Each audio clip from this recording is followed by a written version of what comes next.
আসসালামু আলাইকুম। আজকে মুরগির বয়স 9 দিন। দেখতে পাইতেছেন সকালবেলা এখনও খাবার দেয় নাই, শুধুমাত্র আপনাদের দেখানোর জন্য রেখে দিছি। একবারে মানে খালি হয়ে গেছে, একবারে খালি না, এখন অল্প অল্প আছে, এখানে দেখলে বুঝতে পারবেন।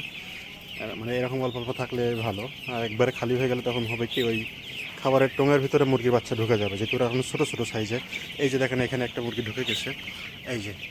তো এরকম যদি থাকে, ওই মুরগিটা যদি আমরা 2 ঘন্টা 4 ঘন্টা না দেখতে পাই, তো 4 ঘন্টার ভিতরে মুরগিটা পানিও খাইতে পারবে না, ওই মুরগিটার সাইজ ভিন্ন হয়ে যাবে। এই যে দেখেন, যেহেতু মুরগি হলো যতই খাবার খাক না কেন, পানি হলো ইম্পর্টেন্ট। পানি যদি না খাইতে পারে, এটা যেহেতু ফিট, পানি যদি না খাইতে পারে, দেখেন এখানের একটা আছে, এই যে এখানে, পানি যদি না খাইতে পারে, তো ওই মুরগিটা কখনোই বেড়ে উঠবে না স্বাভাবিকভাবে, অন্য মুরগির মতন স্বাভাবিকভাবে বেড়ে উঠতে পারবে না।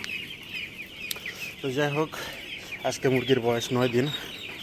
তো 9 দিন বয়স দেখেন, এদিক দিয়ে মাশাআল্লাহ সব ব্রিডিং হাউস ওপেন করা হয়ে গেছে এই সাইডটা।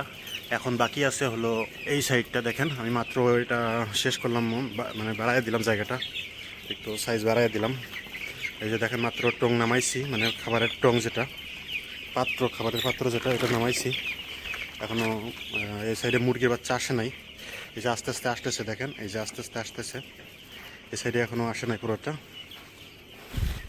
এই যে দেখতেই পেতেছেন, আস্তে আস্তে যাবে। আমরা এখন যেহেতু এখানে কাজ করতেছি, আমি যখন এখানে কাজ করতেছি, ওরা ভয় পাচ্ছে। আমি যখন চলে যাবো, তখন আস্তে আস্তে করে এই সাইডে চলে আসবে। এই সাইডটা খোলা হয়ে গেছে, আর একদিন খুললে হয়ে যাবে। মানে এটা প্রতি 2 দিন পর পর হলো পাল্টানো লাগে, জায়গাটা বাড়ানো লাগে। দেখতেই পেতেছেন মাশাআল্লাহ, আমাদের মুরগির সাইজ সব একই রকম।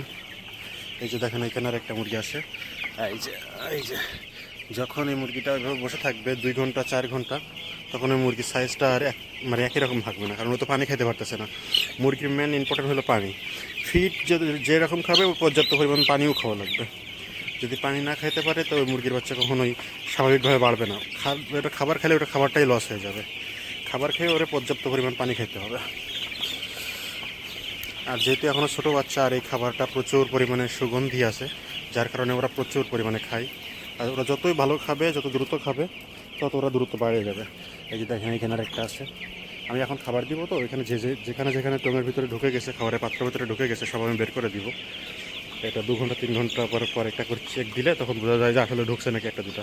মূলত যখন খাবার দেওয়া হয়, তখন 12-13 ঘন্টার ভিতরে আসলে ওর ভিতরে ঢুকে না। যখন একটু টাইমটা ওভার হয়ে যায়, যখন খাবারটা অনেকটা খালি হয়ে যায়, তখন গিয়ে হলো এটা ভিতরে ঢুকে।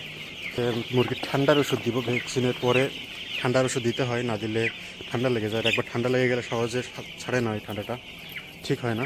তো যার কারণে আজকে ঠান্ডার ওষুধ দিয়ে দিব। এখনও ঠান্ডা লাগে নাই, তারপরও দিয়ে দিব। তো যাই হোক, এই ছিল আজকের ভিডিও। ভালো থাকেন সবাই, সুস্থ থাকেন, আল্লাহ হাফেজ।